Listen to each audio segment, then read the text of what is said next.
morning and welcome to Rocket with Chief. I'm your host, Daniel Robus, and today we are joined by Sean Sandiford from Wanna Do Events. You may know that I love sports, especially when things get hard. I get to see amazing places, meet wonderful people, and push myself beyond what most people think is normal. Usually I participate in organized events. It's easier to stay alive that way, and it's fun to mingle with like-minded people. Events like the Backyard Ultra, Sea to Tower, Cradle Cracker, they've become household names, certainly in my household.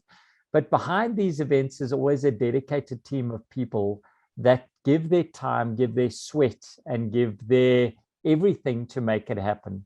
So I wanted to see what it took to operate successful series of events year in, year out, and events that are not in a convention center or under a roof, that are open to the world, open to the elements, open to just the deities of good weather or bad weather to play their part.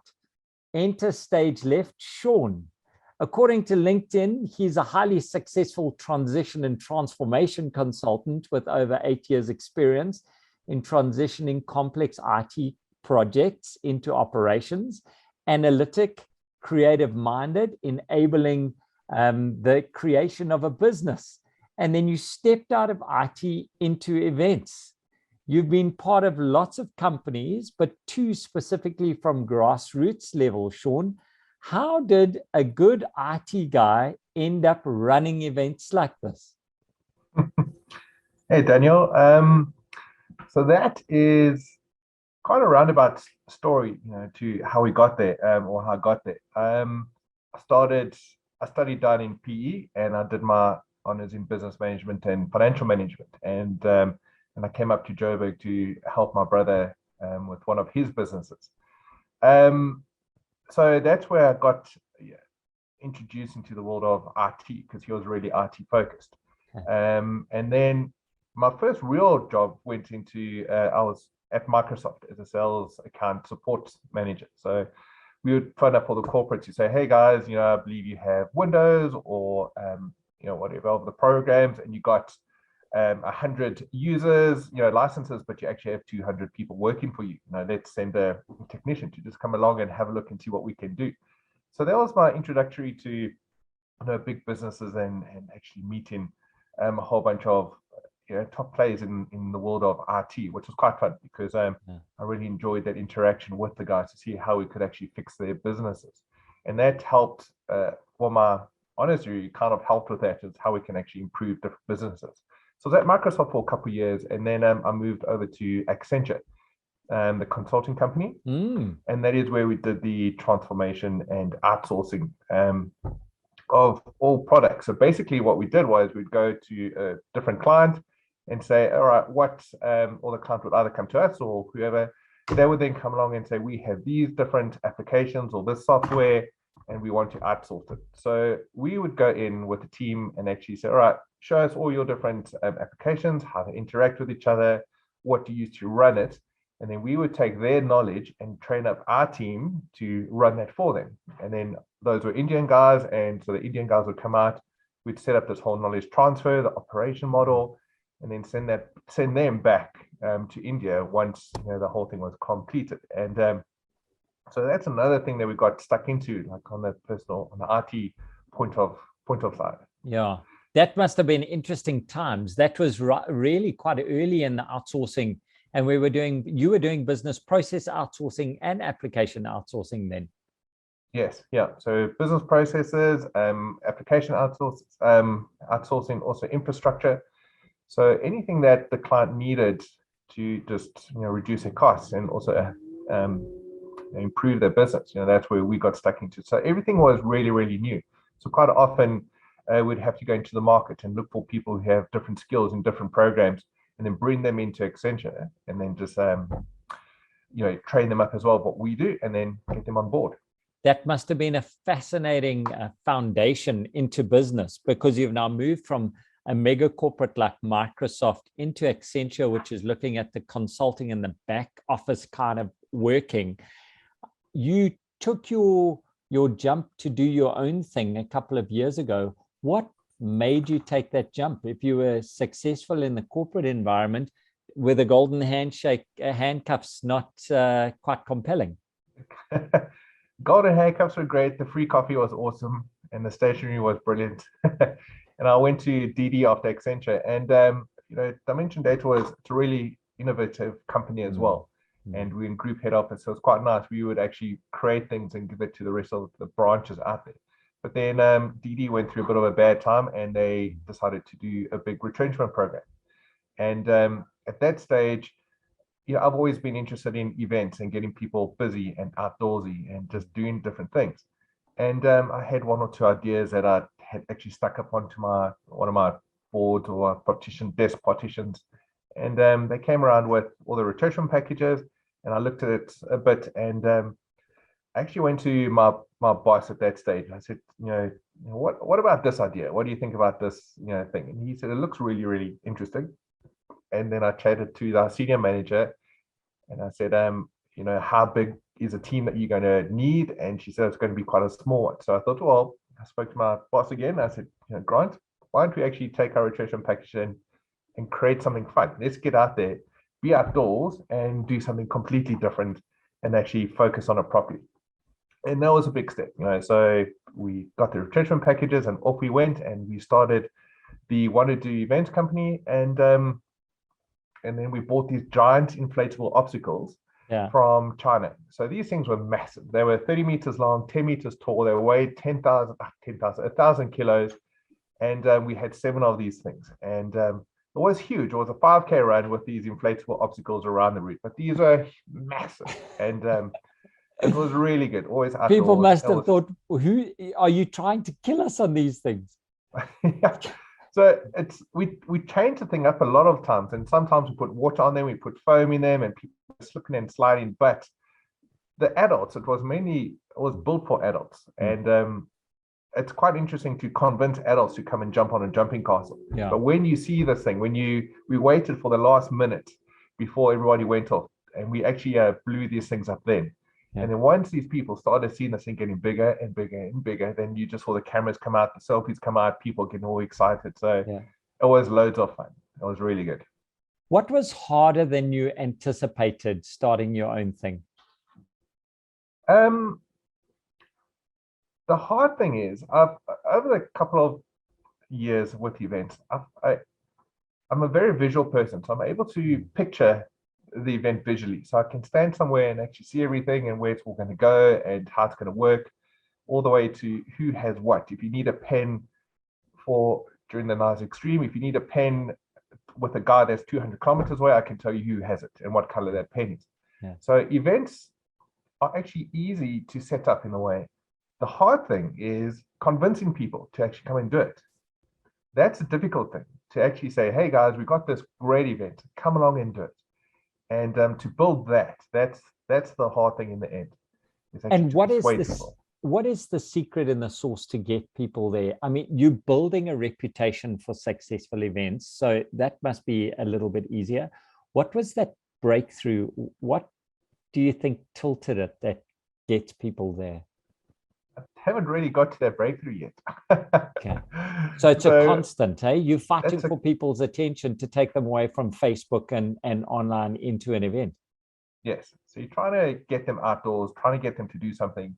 And South Africans, especially Joburg, people who live in Joburg or Gauteng, they're dying for something to do. It's work, go to the pub, go home. But they're always looking for things to get up there and actually get involved with. So you create these things, and that because there's so many events out there, people do one event and then they'll move to the next one and to the next one, and they enjoy the freshness of it. So you always have to keep finding new events, finding different ways to keep people entertained, adding things on to the event. And there's such an important point there about getting people. I just made a note. Folks are dying for things to do, yet when you offer them, then you get quite small numbers. Why do you think that is? What is it about our culture that makes people slow to go to events? Or is that a misconception? Are you seeing people are there and are keen? I think people are always interested in getting events, but it's also trying to find the right platform or how to get that information to them. Like I've had really good friends who turn around to me and they say they've never seen an advert for this specific race or that race. Okay. But on the flip side, I'm putting out tons of posts, spending money on advertising, and you don't understand where this miscommunication is. So that's the one thing. It's the marketing that I don't quite know.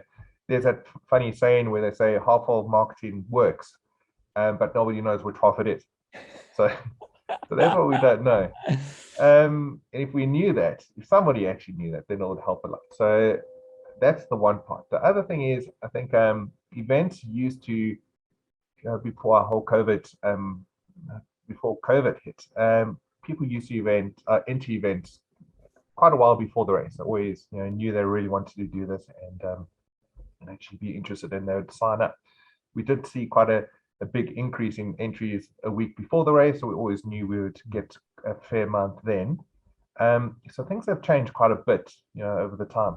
Like Joburg people, they really want to do things, so they're always looking for stuff. However, if you go down to the coast, that's another struggle. There's actually been a couple of events where we've had to cancel. Well, I've had to cancel because you don't know. People enter 2 days before the race, and there's so much that goes into these things. It takes months and months to plan it. So it's this funny balance to actually persuade them to enter early, but then also how do you get that information out to them, through marketing, and which channels work and which don't. So Sean, you mentioned marketing and you mentioned the marketing mix of what you're going in. What technology do you make use of to get the event out there, and what is kind of a countdown? What's working for you? That's something else. TikTok, I haven't managed to fathom out yet, so I haven't been able to go into that. Most of my marketing is through Facebook marketing, and or doing all the posts, doing the ad managers and things like that. But also simple mailing lists. So every now and then I send out this is what's coming up, this is what's happening, this is what's happened in the past. Come and do that. And then also word of mouth, and then just the simple things, reaching out to clubs or reaching out to different people to say, I have this coming up, would you mind sharing it? So email is a big thing for you, and we've spoken about Facebook on there. Do you making use of WhatsApp as well from a chat perspective? So WhatsApp, what we do, I use it for certain events, the more personal events. So for example, I do the Namibia Extreme triathlon, and it's a really big race. And when somebody registers for the race, we put them onto a WhatsApp group, an athlete WhatsApp group, where it gives them the chance to discuss amongst each other, how they talk about their nerves, what they're afraid of, ask for any tips or guidance, and then I'll answer any big questions. So we use WhatsApp. That's brilliant. In that way. And then just Instagram, I find Instagram is more picture orientated. So Facebook's where the information is, which leads to a web page, but then also Instagram is the cool stuff. You see all the photos and the excitement, and then that feeds into Facebook and so forth. So I try to use Instagram as well. You spoke now about Namibia Extreme. Just give us a 30-second elevator pitch on what that is, because I want to ask you, just from idea to execution, how do we get there? So what is Namibia Extreme? So Namibia Extreme is Africa's toughest triathlon, and it's a point-to-point triathlon where your standard triathlon starts and finishes in the same area. Namibia Extreme starts in one spot and finishes 227 kilometers away in a different area. So it's a 5-kilometer swim in the Namibia estuary. It's 174 kilometer cycle, along the garden route, so along the coastal areas. Then you go through some valleys with trees overgrowing the road, or covering the road, it's really stunning. And then you go over the Outsourcing Pass, so over the mountain ranges into the Karoo. So you're going through like semi-desert, arid regions, which is it's a huge change. Yeah. And then after that, it's a 50-kilometer run. It's all on gravel road, so it's massive. And the elevation gain is about 4,000 meters, so it's really hard. But we do have a shorter version if anybody's interested in that one as well. So that's a 2.5K swim. Yeah, if you're not completely mad, there is a half one that you can do with your family as well. 2.5K swim, 90K bike. Swim, 100K cycle Okay. and a 30-kilometer run. Okay. And so it's not as extreme, but it's also really hard. It's 2,000 meters of elevation, and it's going to push you from start to finish. So it's not for, if you can't do the extreme stream, at least you can get an introductory to what these races are all about. So now you've got this idea. How do you map the route that can make sense for an event like this? Do you use geospatial stuff, or do you go and drive it still? How do you pull this thing together before you go and say to a sponsor, surprise, we've got this new idea for an extreme triathlon?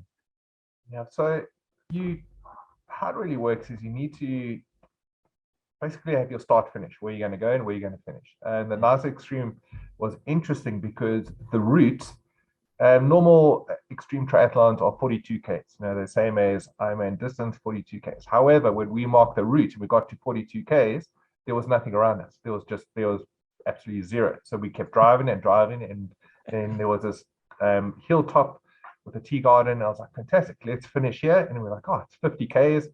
That's fine. I'm sure people can run it. So that's how it works. It's basically on your territory and where you are.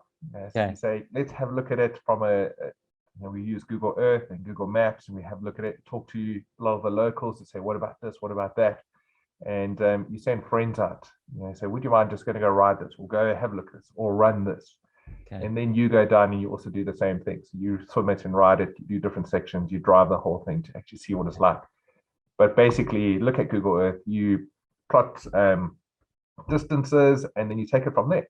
So same thing with the cycle. The normal Ironman distance for cycle or extreme races are 188Ks. And when I plotted it, I was like, perfect, I know where it's going to finish. We got to 174, and then there was dirt road. And the tar road stopped, went to dirt road. And you can't put road bikes or TT bikes on a dirt road. No. So we thought, okay, well, this is where we stop, and this is where we change, and that's how it works. You work with what you get. That is amazing. That sounds like a lot of fun to put events together. You've got other events which are in the heart of the city of suburbia, like the Cinderella Run. I imagine the process is the same. Where you. Yeah, so it's a different thing. So you're looking at different target audiences, and then you try to plot around that. So the Cinderella Run is an idea where we take you on a journey, and it's going to be a short one. So it's just a 5 to 8K run. We got the two options, 5 to 8, trying to figure out the right distances, but it's supposed to be a magical experience. So that then you have to look at your route again.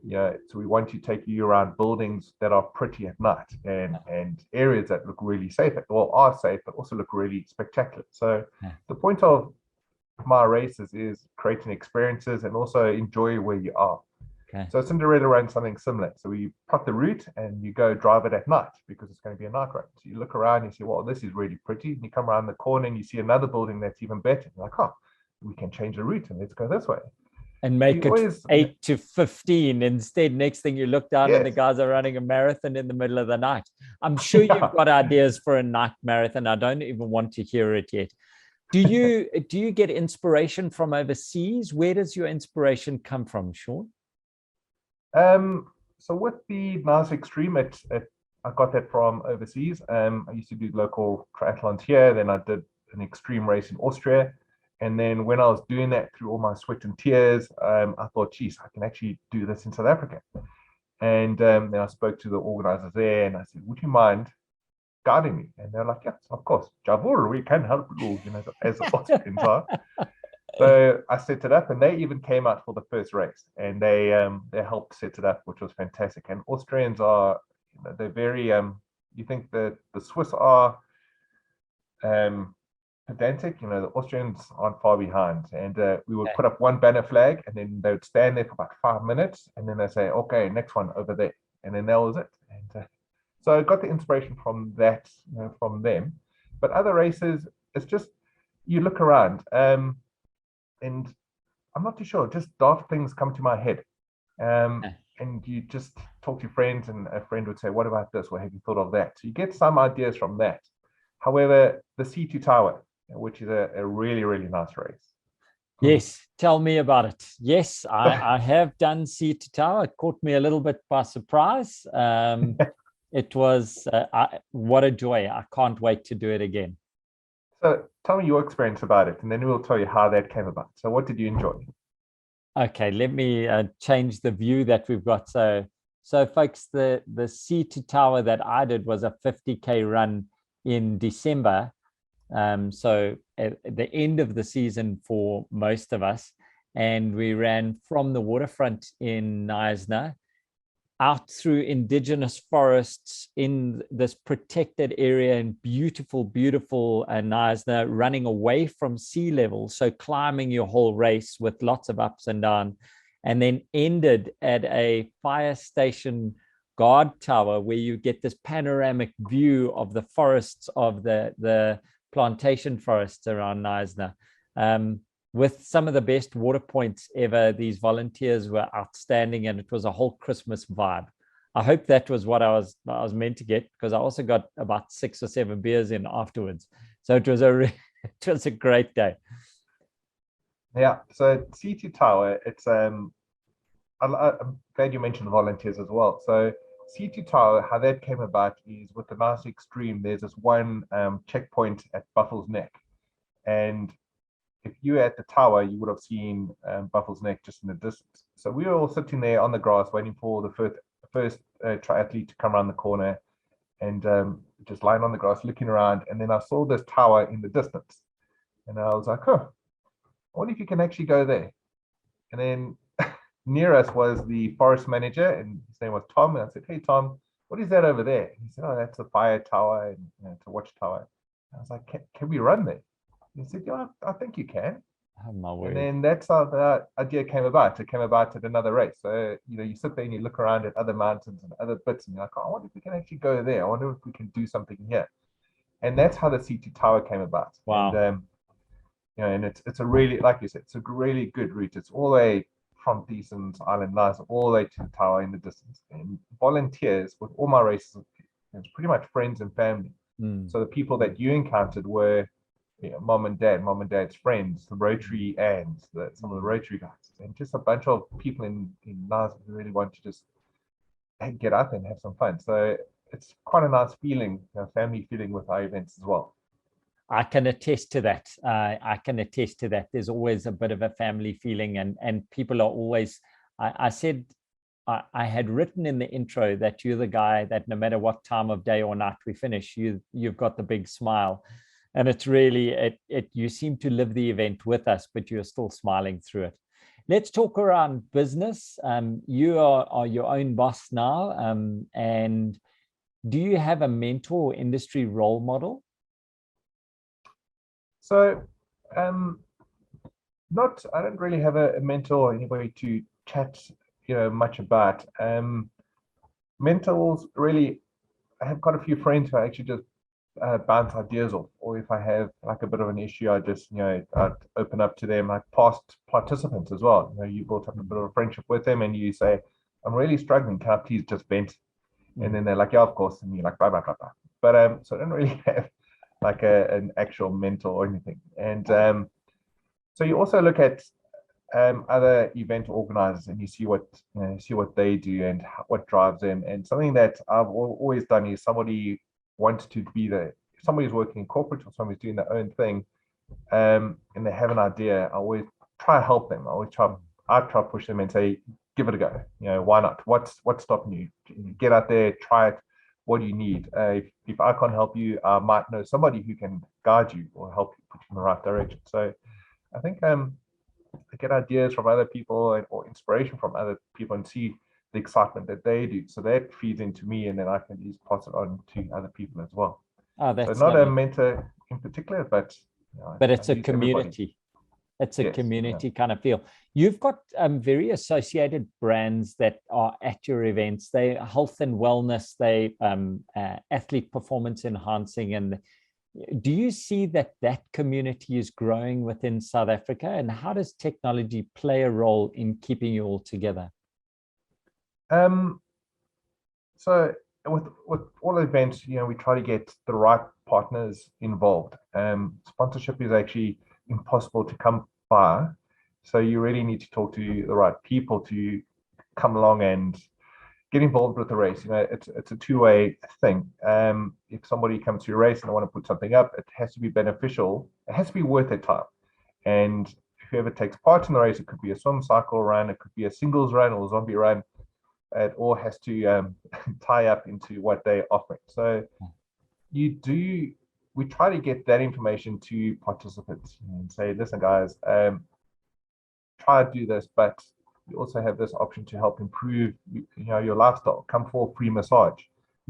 However, don't just do it once off. These girls can actually help out with any injury. So, continue to give them a donation and stay in touch with them. Or we chat with the apparel brand or Decathlon. So they're on board now. So nice thing that they're doing is they're recycling a lot of their products and also making shirts and clothing out of plastic.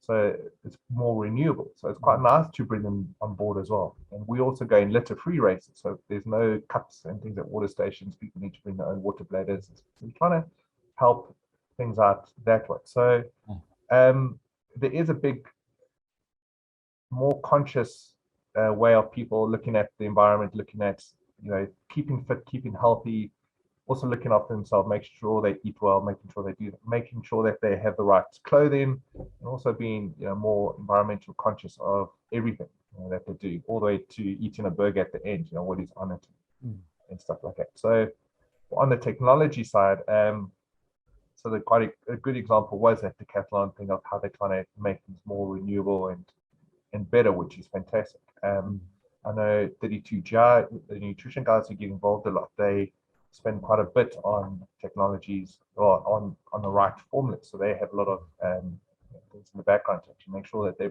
are able to provide the right nutrition for various things. So that's how it all ties in, really. Sean, if there are 2 or 3 industries you think that are missing the opportunity to participate in getting people out there, who would they be, and what would you say they could be doing in outdoor events and industries like this? Gee whiz, that's a tough one. I think the industries that need to get out there. I'm not too sure, actually. I think everybody. I think a lot of industries or a lot of. I'm not too sure, actually, how to answer that. I love questions like that. So you're saying that. So let me rephrase it. When you look at a company and their manifesto out there is to have healthy employees and to be a good citizen, corporate citizen, do you think they're participating enough about prevention rather than cure? And are they encouraging people to get out and run and be healthy and see our green spaces and protect our green spaces? Because that's essentially what you're doing. You are getting people to use spaces in different ways and therefore protect them. Yeah. So with that, I think that a lot of companies have gotten involved with our races, and when you talk to the people who are entering or the main contact person, they want to get their employees out. They want to build that the team building, make sure there's more cohesiveness amongst the team. So they were always, they come along to our races and say, what about this race? What about that race? And so we do have a lot of companies coming along now and doing big group entries. And then they also say, can we put up a gazebo, or can we do this, or can we bring picnic baskets or food? And I'm like, yes, of course. Bring what you need if it's going to help you guys, with your business. I find a lot of companies are actually trying to do that. They're trying to find new ways to get people out and about and do something interesting. A similar thing, if you're not active, we're trying to organize Africa's biggest quiz night. So that's going to be a nice interactive thing with companies and tables. And so it doesn't have to be sweat, blood, and tears. It can actually, no. Okay, so your events aren't all out in the open. You do have some under roof events as well. Yeah. So it changes. So anybody who comes along and also we introduce him, again, what I said right in the beginning or near the beginning, I said we try to look for great venues and spectacular views and that experience. So we do another race where we actually take you through a dynamite factory, which was opened by Paul Kruger. So yeah, we ran around there a couple of years ago, and then it was so overgrown. And I went back to the venue and I said, let's just go for a walk over there. And this whole place, it's a village that's just overgrown. And there's these bunkers and tunnels and domes and blast areas. And we said, let's please cut a route through here for one of my races. So people come along and they do that. And it's quite a nice thing, because companies or some groups come along and they say they want to be the participant, but others want to be part of the crew. Yeah. And then there's this fun interaction between the two, as you go. So you do find a lot of companies trying to get out there, people wanting to be more healthier. That's stunning. I really like that. I think that, because I'm quite active as well, I just think it adds so much to my life. And if you can go to an event where it's just plug and play, it makes it that much easier to get to these spaces and these places. Sean, if you wrote a book about your experience of one of the events in the last couple of years, bringing COVID into it, and the experience of surviving through that as a business owner, what would the title be, and what would the first chapter be? What would the title be? It's like, oh my gosh, what have I done? Pretty much. And then the title would be, that'll be the title. I think the first chapter would be something about how do we push boundaries? How do we get people out of their comfort zone? I'm one of those guys who, if we go for a hike with a bunch of friends, I'm one of those chaps who get to a certain point, and the turn point, you're like, what's around that corner? Let's just go and have a look what's around that corner, or look at that waterfall in the distance. Let's just maybe go and have a look there. Or we go down to the coast. I'm like, oh, it looks fun if we go scuba diving over there, amongst the sharks. I'm one of those chaps who push people. So I think the whole first chapter would be find your limits and let somebody else push it for you. Have that boundary, but have a flexible boundary, and let somebody else, and be open to come along and actually giving something else a go. Like a simple conversation, or simple thing that happened. Every now and then, my other half and her best friend do the park run, and I run with them. And then they always, 33 minutes, something like that. And the one time I took him for a run, I said, come on, let's try to get under 30. So I would run along, push them a bit. Come on, girls, come on, let's go. And then I just got like an earload the whole way. Wah, stop pushing us. Wah. The whole way, moaning, complaining, like, you pushing us. This is wrong. Brr. And when we finished, they had done 28 minutes. And they were high-fiving each other, going, woo, well done, girl. Yeah, I've been up 20 times, and despite that, So so I like doing that. I like pushing people. So the first chapter would be about, be open to things, and get going. And and COVID really hammered the event industry quite difficult. So again, what we said earlier is, like, South Africans used to enter races earlier, but now with COVID, so many races were cancelled on the last minute. And I get frustrated on my side when you see other events just cancel a race. And you're like, guys, you just make an effort, try to do something different, go out there and see what else you could do. Because I really don't cancel my race. I try my best not to. And if we do, it's because, the whole earth has just sunk underground or something. But and then I was lucky enough with COVID, though, the events have been quite small, and we were able to adapt very quickly to suit the rules. And with all the different waves, I somehow planned all my races, all the big races, between all the different waves. So it would open up, I'll be able to have a big race, and then we'll close up afterwards. So I managed to go through it, which is quite nice, because I feel from our side, we've become one of those event companies who, these guys are still going. It's nice to, we don't give up. Like, if you look at the airline industry, I'm not going to put out names, but there's one company who has flown through the whole of, the COVID, the pandemic, where others have decided to just, ground their flights for a couple of months, and they open up again, and they ground their flights. So you kind of stick with the guys who are consistent, who are actually making the effort and really trying to, even if they have 2 people on board, they're still doing it. So that's one thing that's COVID's actually taught us, is just keep going. And and hopefully Resilience. people, Resilience. Hey, resilience, Sean, you seem to be resilient and to go with the flow to get things done for your experience. That, yeah. as a business leader, what would you say is the piece of advice you could give to a young person who's starting their own business? So one thing is, don't give up, and realize who you're doing it for. Just don't give up. Keep going. If you make a mistake, learn from your mistake. Admit you've made the mistake, and tell people about it as soon as you can. And just say, sorry guys, this is what went wrong, or this is what we will do in the future. There's a lot of, make sure there's lots of resilience, make sure there's lots of communication between yourself and your participants, and just keep going. Plant a seed and let it grow. If that seed isn't growing, find another seed and just keep going along. And but again, look at who your target audience is. So for example, I did a race down in Cape Town this last weekend, and I had 25 runners.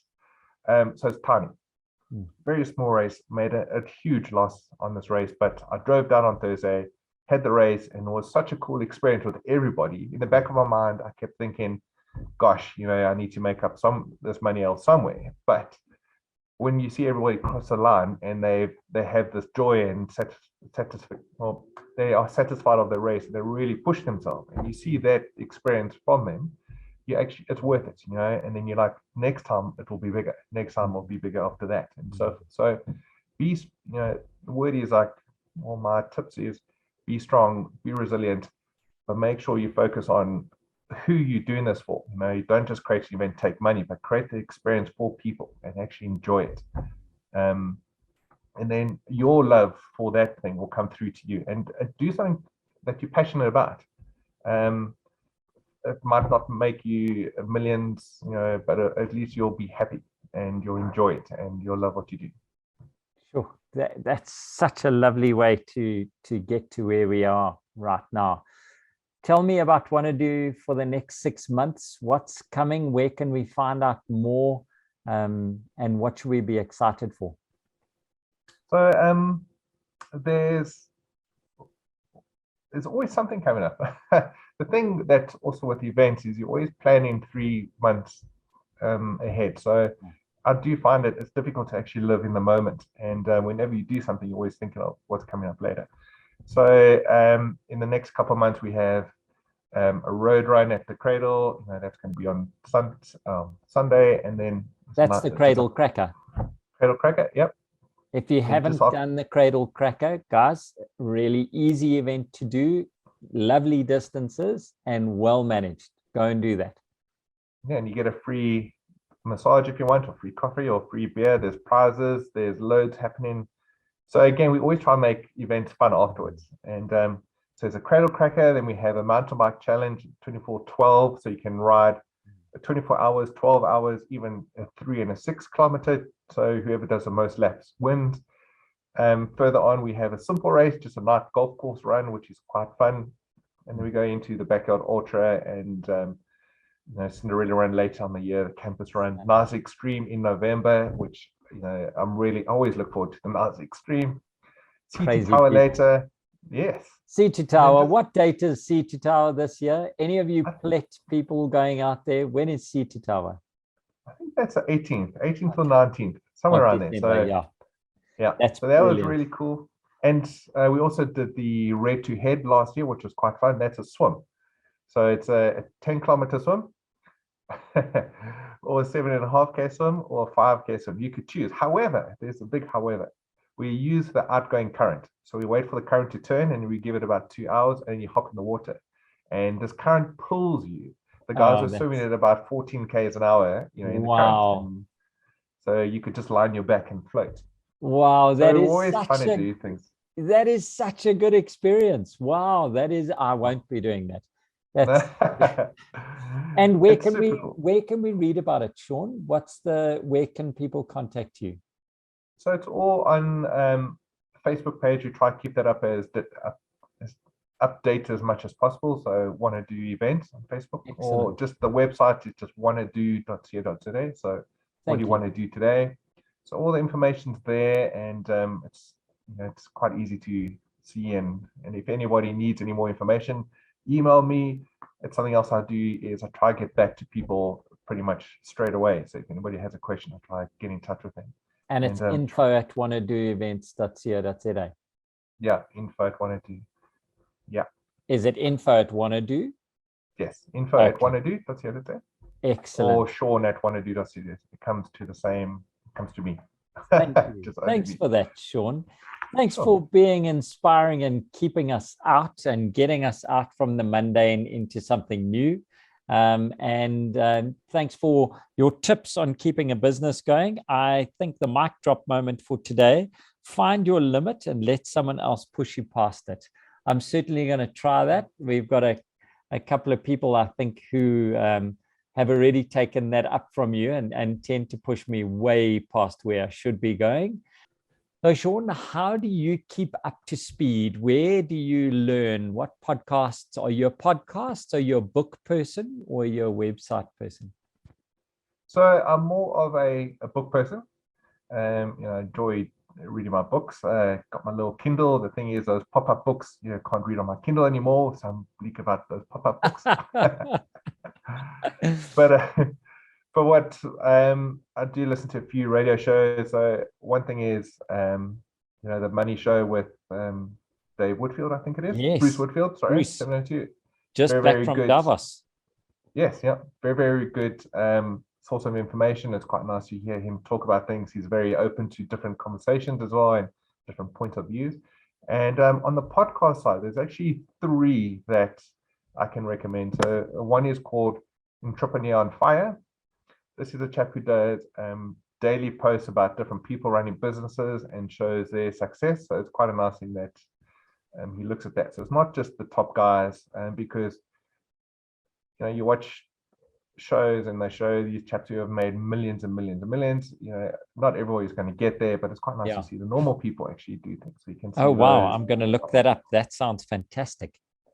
Okay. So that's the one. The other one is called Superhuman Academy. It's about better learning and tapping into your potential to achieve superhuman results. So a simple thing, if you're tired, just look up, and look up for a couple of seconds, make sure your eyeballs go up and also you stretch your neck back, and then you kind of wake up, because if you're looking down the whole time at your desk, your body starts relaxing, your eyes start drooping, so you become tired. So if you want to wake up at your desk, just look up. And so those are little tips about that. And then Tony Robbins, he's a life coach, and he basically tries to help people live an extraordinary life. So those are the 3. I love that. I love Tony Robbins. Gee, I must get onto that. But the Superhuman Academy and Entrepreneur on Fire sound great. Yes. And then any book, what are you reading at the moment? What am I reading? Gee whiz. I can never remember the name. I can tell you what it's about. It's a murder crime scene, but I can never remember what it's about. So this is just a fun story. Just you take my mind off things. And nice. After working on events and everything, or even planning the whole day, I get to 2 pages and I fall asleep with my Kindle on my face, and then that's it. So brilliant. Thanks, Sean. Thank you. We'll add those in. I hope you have a lucky day. You too. Thanks, Daniel. See you soon. Bye. Cheers, mate.